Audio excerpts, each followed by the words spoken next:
Chapter 22. The living room of the safe house had transformed into a war room, while Isabella quickly showered again. Maps of the water treatment facility and the surrounding area were spread across the coffee table, weighted down with silver daggers that gleamed dangerously in the morning light. Their polished surfaces caught the sunbeams streaming through the partially drawn blinds, casting dancing reflections on the ceiling that reminded Isabella of water rippling in moonlight. Weapons, both conventional and ones Isabella couldn't identify, were arranged with military precision on the kitchen counter, the metal giving off a cold, lethal gleam. A wiry man with tattoos spiraling up his arms was testing communication devices, muttering in what sounded like Russian when he encountered a glitch. The air hummed with tension and purpose, carrying the scent of gun oil, leather, and the faint metallic tang of silver. Mikhail stood at the center of it all, giving quiet instructions to Katerina, who had arrived with 2 other pack members. He dressed in tactical black, the outfit highlighting the powerful lines of his body. He looked up as Isabella entered, his eyes warming briefly before returning to business. "Isabella, this is Nikolai and Elias," he said, indicating the 2 men she hadn't met before. "They're my best scouts." Nikolai, tall with a shaved head and watchful eyes that missed nothing, inclined his head respectfully. "Miss Santos."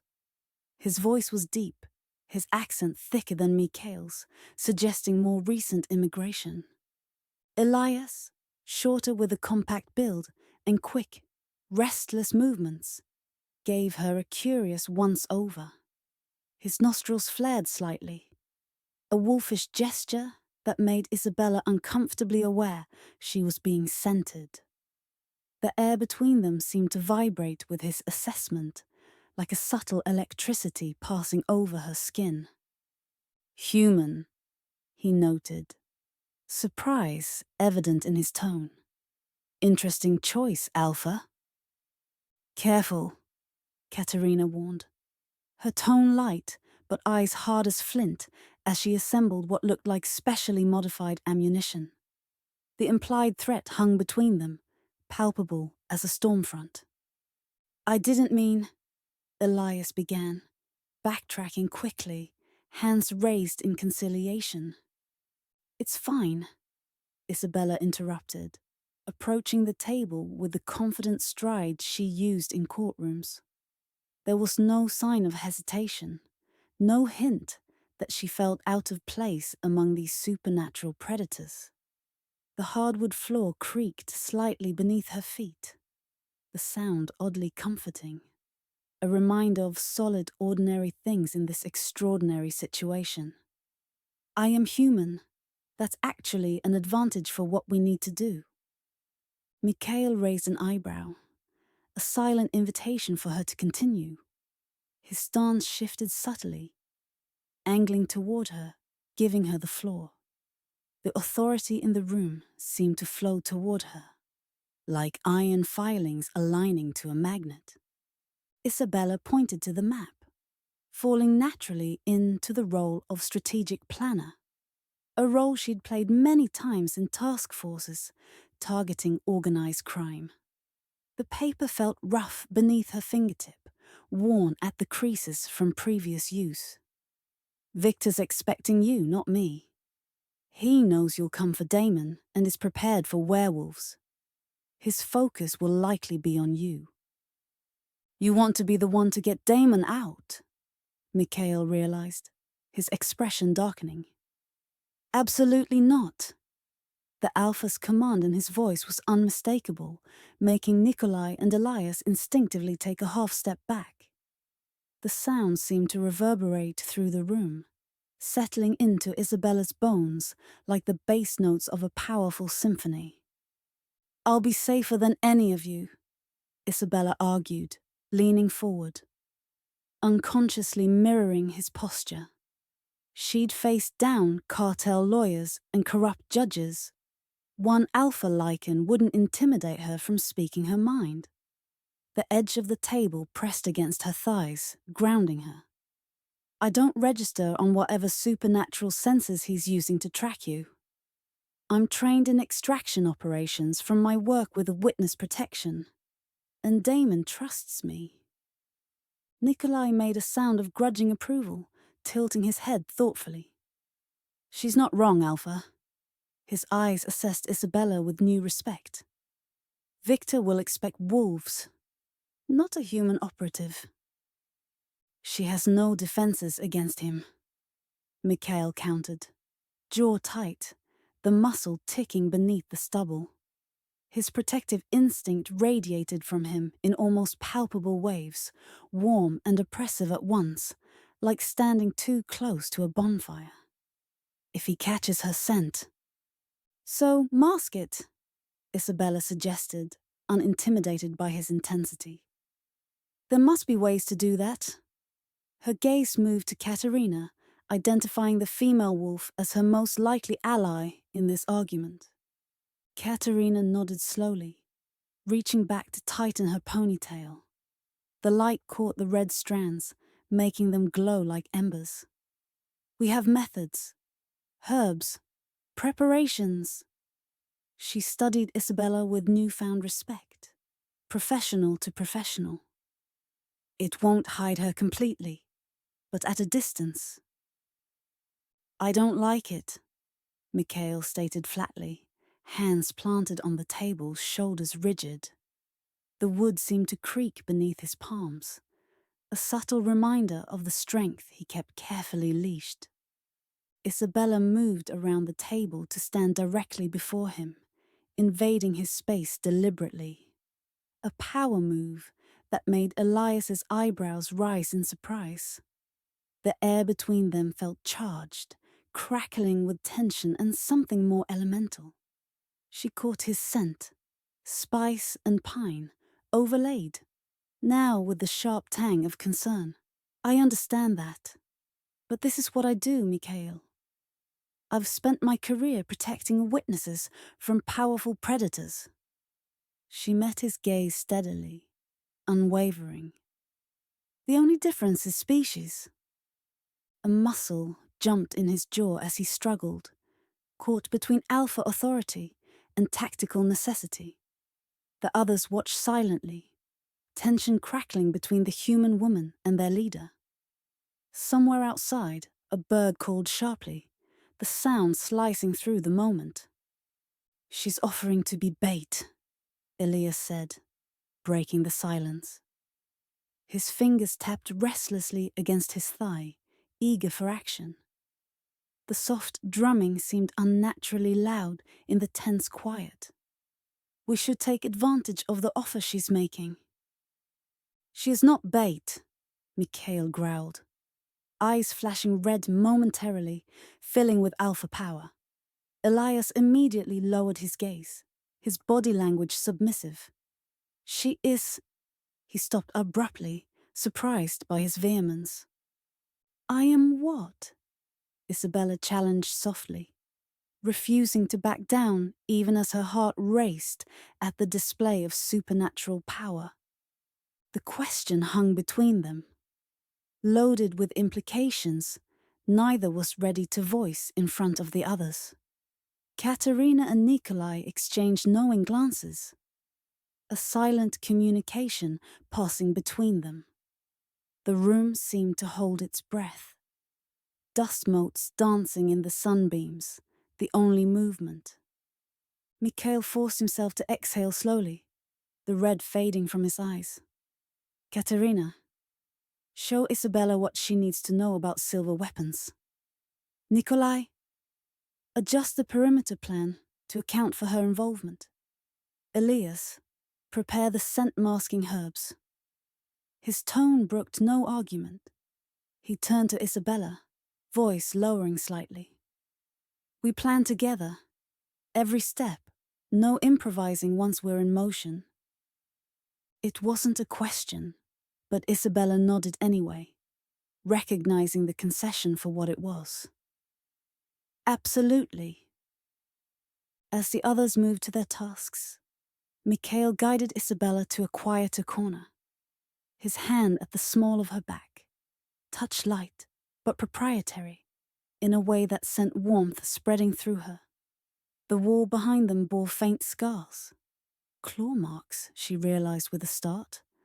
Remnants of some previous conflict that had been partially repaired, but not completely erased. "This isn't just about Damon," he said quietly, pitching his voice for her ears only. "Viktor's had time to prepare. He'll have mercenaries, humans who hunt werewolves for money.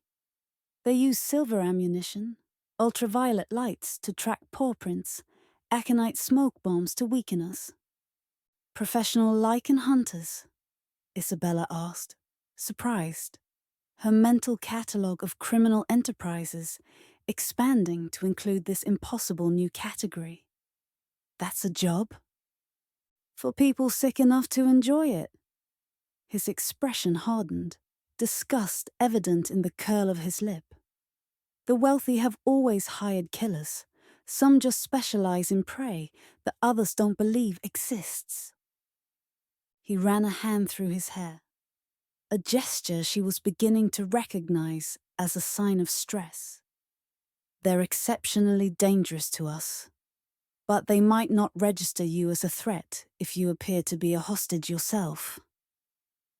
Isabella processed this, her mind working through the implications. The weight of the world she'd stepped into pressed down on her, vast and complex beyond her imagining. "So, I pretend to be captured, get close to Damon, and free him during the confusion of your attack." "In theory." Mikhail's eyes were troubled, his thumb absently stroking against her back in a circular motion. He seemed unaware of it. The gentle pressure through her shirt sent pleasant ripples across her skin. "But there's something else you should know. Viktor can—" He hesitated, searching for words. "He has abilities beyond those of normal werewolves. He can create illusions, appear to be someone he's not. Like how he imitated you at the gallery and Piedmont Park," Isabella realized, the hair on her arms rising. "He's extremely skilled at it. He once infiltrated a rival pack by impersonating their alpha son for 3 days." The bitterness in his voice suggested personal experience with these deceptions. Isabella gave a low whistle, mentally cataloguing this supernatural ability alongside shape-shifting and enhanced senses. "That complicates things." "It means you can't trust what you see." Mikhail's voice grew urgent. His hands moved to her shoulders, holding her gaze intently. His palms felt warm through her shirt, their weight both reassuring and confining. "Not me, not Damon, not even your own senses at times." "So, how do I know what's real?" she asked, the question more vulnerable than she'd intended. What remained trustworthy in a world where appearances, voices, and even memories could be false? The uncertainty made her stomach twist uneasily, like the first drop on a roller coaster. His hand moved to her face, thumb brushing her cheek in a tender gesture that made her breath catch. "Trust what you feel. Viktor can mimic appearances, voices, and even memories to an extent, but he can't fake emotional connections. The bond between us." He paused, seeming surprised by his own words. "He can't replicate that." Isabella didn't lose sight of the significance of what he was saying. She suspected that, in lichen terms, he was acknowledging something profound between them, something beyond physical attraction or alliance. Bond was a word with weight in his world, she sensed, not used casually. The implication sent a shiver down her spine that wasn't entirely due to fear. "I understand," she said softly, reaching up to cover his hand with hers. allowing herself this moment of connection before the danger ahead. His skin felt impossibly warm against her palm, like a fire burned beneath the surface. Across the room, Katerina cleared her throat, professional mask firmly in place, though her eyes held a knowing gleam. "Heads up," she announced, looking up from a laptop displaying thermal imagery. The screen's glow cast eerie blue shadows across her features. Thermal imaging shows at least 15 heat signatures at the treatment plant. Too many for just Viktor and his immediate circle. "Mercenaries," Mikhail confirmed grimly, moving back to the central table, game face returning. Isabella felt the loss of his touch like a physical thing, a sudden chill ache where warmth had been. Isabella followed, professional focus reasserting itself as she studied the glowing screen. Her eyes tracked movement patterns, identifying patrol routes. The heat signatures pulsed with life, some moving with the disciplined patterns of trained personnel, others with the predatory grace she was beginning to recognize as lichen. Mikhail traced a route on the map with a finger that ended it in a slightly elongated nail, a subtle reminder of his dual nature. The paper crinkled beneath his touch, loud in the focused silence. "We approach from the northwest, using the culvert for cover. Nikolai and Elias created distraction here." He pointed to a maintenance shed, drawing attention away. "Meanwhile, Katerina and I take position on this ridgeline," he continued, indicating a higher vantage point overlooking the complex. "We neutralize any mercenaries watching the perimeter while Isabella approaches from the riverside." Isabella studied the plan critically, mentally finding weaknesses and addressing contingencies as she would when planning a high-risk arrest. The map's terrain lines rose and fell beneath her gaze, revealing hidden approaches and dangerous exposures. It could work, but what about extraction? "Once I have Damon, we'll be vulnerable." "That's why you'll have this." Katerina handed her what looked like a matte black pistol, heavier than standard issue. The metal felt cool and deadly against Isabella's palm, its weight reassuringly solid. "Silver nitrate rounds. Won't kill a lichen outright, but will slow even an alpha. And this," she held up a small canister designed to fit in a palm, "aerosolized wolfsbane. Like pepper spray, but worse. Last resort only. It'll harm any wolf, friend or foe." Isabella took both items, checking the pistol's action with practiced hands, ejecting and reinserting the magazine, testing the weight and balance. The mechanism moved with well-oiled precision, with a satisfying click as the magazine sat. The weapon was beautifully crafted, custom-made for hunting supernatural prey. "You know your way around firearms," Elias observed, watching her hands move with fluid confidence.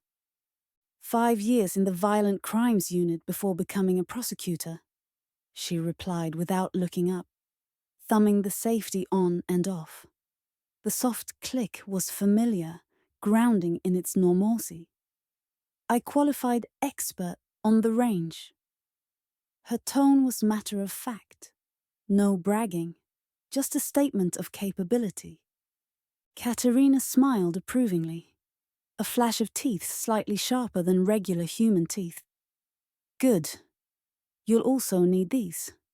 She handed over a small black case containing what looked like high-tech hearing aids. "Communication device. Subvocal mic tapes here." She touched her throat.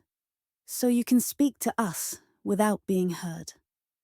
Isabella examined the sleek earpiece, impressed by the technology. It felt lightweight, but solid, and the surfaces were smooth, with recessed controls. "Military grade." "Better," Katerina said with a hint of pride. Our design. Frequencies that wolves can hear, but humans can't without earphones. Gives us an edge when we need to coordinate mixed operations.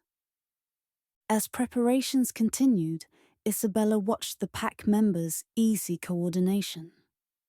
They moved around each other with unconscious grace, anticipating needs and communicating with subtle gestures and expressions that spoke of years working together.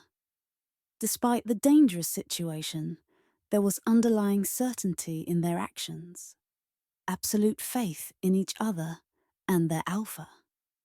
Isabella felt a pang of envy for that kind of belonging, that implicit trust beyond what she'd experienced even in close-knit law enforcement teams.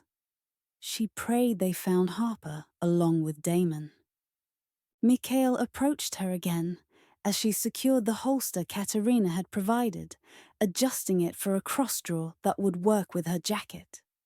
The leather creaked as she tightened the straps, the sound mingling with the steady tick of the antique clock on the mantel. Last chance to reconsider, he said quietly, eyes searching her face. Isabella looked up at him, seeing the concern beneath the alpha exterior. Lamplight caught in his eyes, illuminating flecks of gold in the blue she hadn't noticed before. You know I won't. A pained smile touched his lips, resignation mingling with admiration. I do know. It's one of many things He stopped, then started again, voice rougher. One of many things that make you who you are. She sensed the unspoken words hanging between them, but didn't press. This wasn't the time for emotional declarations or clarifications. Instead, she checked her equipment, ensuring everything was secure and accessible. The repetitive motion was soothing, a ritual that helped center her thoughts. I need to ask you something, she said, meeting his eyes directly. And I need the truth. Mikhail nodded solemnly, bracing himself visibly. If Viktor directly threatens Damon's life, will you prioritize capturing him? Or will you sacrifice your chance at Viktor to save an ordinary human? She kept her voice steady, but the question revealed her deepest fear. That in the hierarchy of like and values, Damon would be expendable. The clock's ticking seemed to grow louder in the silence that followed, marking the moment's weight. The bluntness of her question created a momentary silence in the room. The other wolves paused in their preparations, lifting their eyes to their alpha, listening for his answer with expressions that suggested the significance of the moment. Metal clinked against metal as Katerina set down a magazine she'd been loading, the sound sharp in the weighted silence.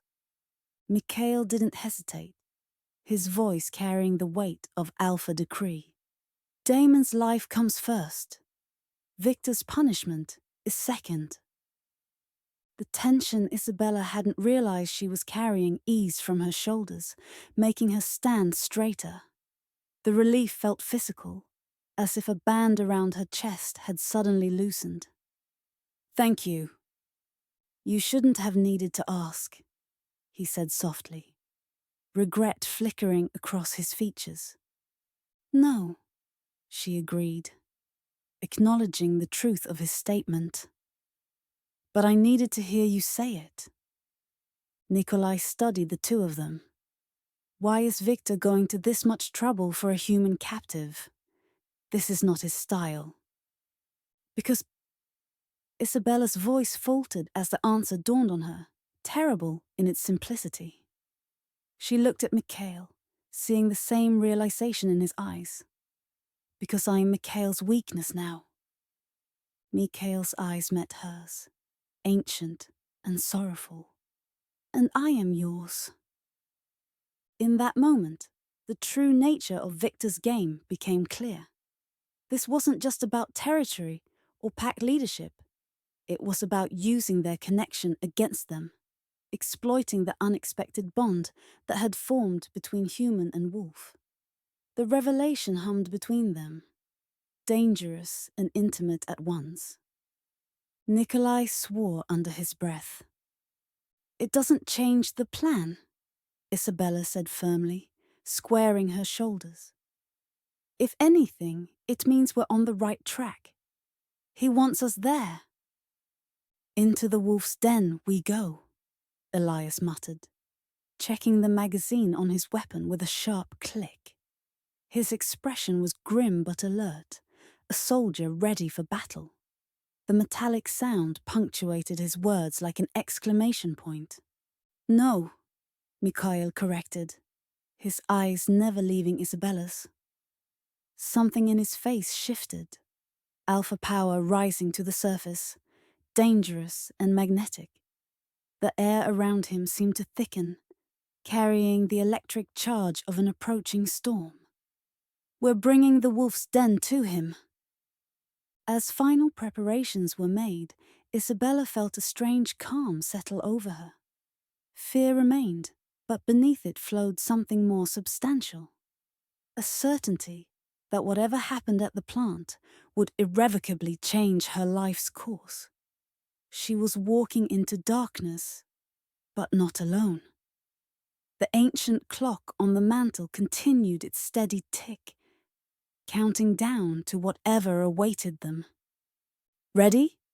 Mikhail asked as they prepared to depart, his voice steady despite the danger ahead. Evening light slanted through the windows, painting golden stripes across the floor between them. Isabella nodded, checking her weapon one final time. Her mind was clear and focused, as it always was before high-risk operations. The metal felt cool and deadly against her palm, a tangible reminder of the stakes.